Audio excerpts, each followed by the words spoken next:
గారు ప్రియమైన రైతు సంఘ నాయకులు అదేవిధంగా శాస్త్రవేత్తలు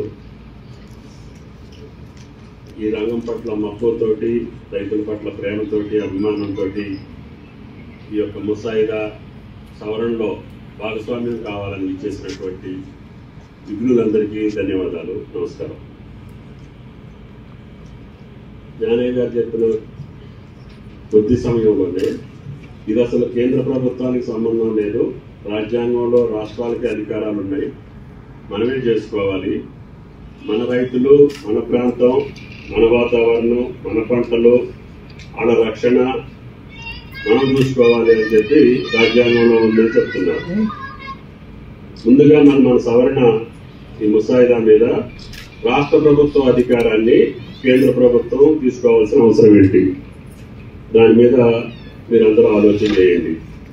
ఒకవేళ తీసుకుంటే రాజ్యాంగబద్ధంగా మనమేం అడగాలి, మనకేం కావాలి, మన రైతులకి ఏ రకమైనటువంటి రక్షణ ఉండాలి.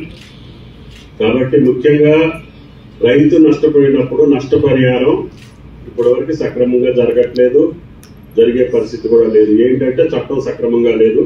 ఇది 60లో తయారైంది, 83లో రూల్స్ పెట్టుకున్నాం, కానీ మాకు అధికారాలు లేవు అని చెప్పి అధికారులు అదేవిధంగా ప్రభుత్వ పరంగా ఆన్సర్ వస్తుంది.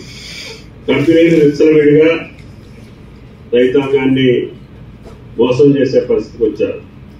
కొన్ని కంపెనీలు మంచిగా ఉండొచ్చు, కొన్ని సంపాదన కోసం ఉండొచ్చు, కొంత వేరే రకాలైనటువంటి పద్ధతుల్లో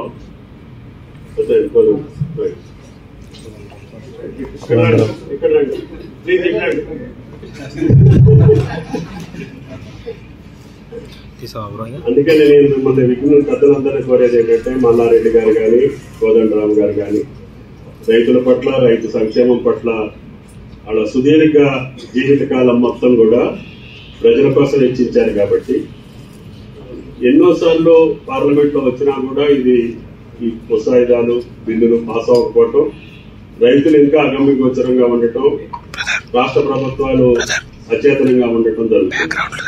కాబట్టి దయచేసి ఈ ముసాయిదాకి ముందు రాష్ట్ర ప్రభుత్వ అధికారాలు సంపూర్ణంగా రైతాంగం పట్ల, రైతులు రక్షించే దాంట్లో అన్ని అధికారాలు మనకు ఉండేటట్టుగా ఈ సవరణలు ఉండాలి.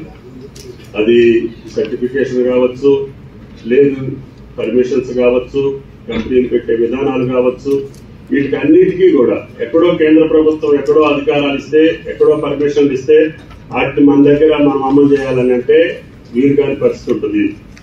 కాబట్టి గతమంతా మీకు అవగాహన ఉంది కాబట్టి పెద్దలకి నేను గతంలోకి వెళ్లకుండా ఈ చట్టానికి సంబంధించి నాకు తెలిసినంత వరకు రాష్ట్ర ప్రభుత్వానికి అధికారాలు తగ్గిస్తున్నారు.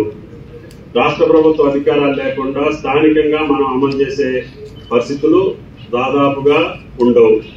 కాబట్టి కేంద్ర ప్రభుత్వం యొక్క అధికారాలు ఏంటి, రాష్ట్ర ప్రభుత్వానికి ఉండాల్సింది ఏంటి, రైతుని సంపూర్ణంగా మనం రక్షించుకోగలగాలి అని అంటే ఇంకా ఏమైనా సవరణలు చేయాలి. మీరు సంపూర్ణంగా డిస్కస్ చేయండి. మీ యొక్క ఆలోచన ప్రకారంగా మన రాష్ట్ర ప్రభుత్వం కేంద్ర ప్రభుత్వానికి 11 లోపుగా ఈ యొక్క సవరణలు పంపించేటటువంటి అవకాశం తీసుకోవాలని చెప్పి జానయ్య గారు, రాజిరెడ్డి గారు పెద్దలందరూ మీ యొక్క డిస్కషన్ కి ఈరోజు అవకాశం ఇచ్చారు.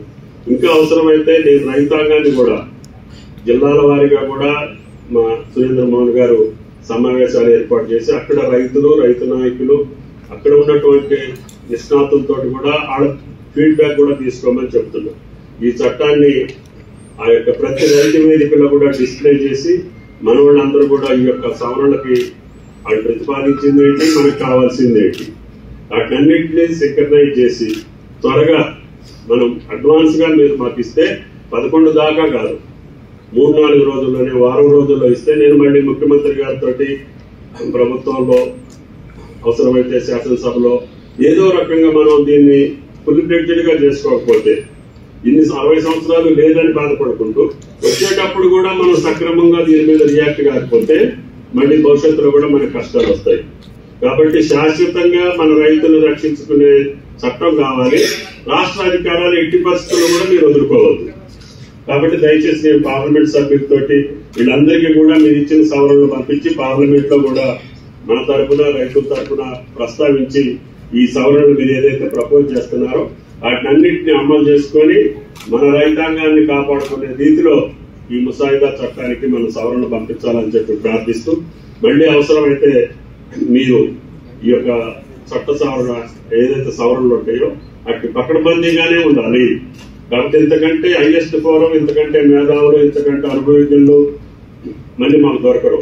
కాబట్టి జానయ్య గారు మీ అందరినీ పిలిచి మీ ఆలోచనలు తీసుకోవడానికి ఏర్పాటు చేశారు. కాబట్టి విశ్వవిద్యాలయం తరఫున, రాష్ట్ర ప్రభుత్వం తరఫున ధన్యవాదాలు తెలియజేస్తూ మీ ఆలోచనలో సంపూర్ణంగా ఈ రోజు అర్థమానం సాయంత్రం దాకా మీకు ఎంత సమయం కావాలంటే అంత సమయం మీ అభిప్రాయాలు చెప్పి ఆ యొక్క ముసాయిదాకి సక్రమైనటువంటి సవరణ చేయాలని చెప్పి ప్రార్థిస్తూ నాకు పర్మిషన్ ఇవ్వాలని చెప్పి ప్రార్థిస్తూ సెలవు. Thank you.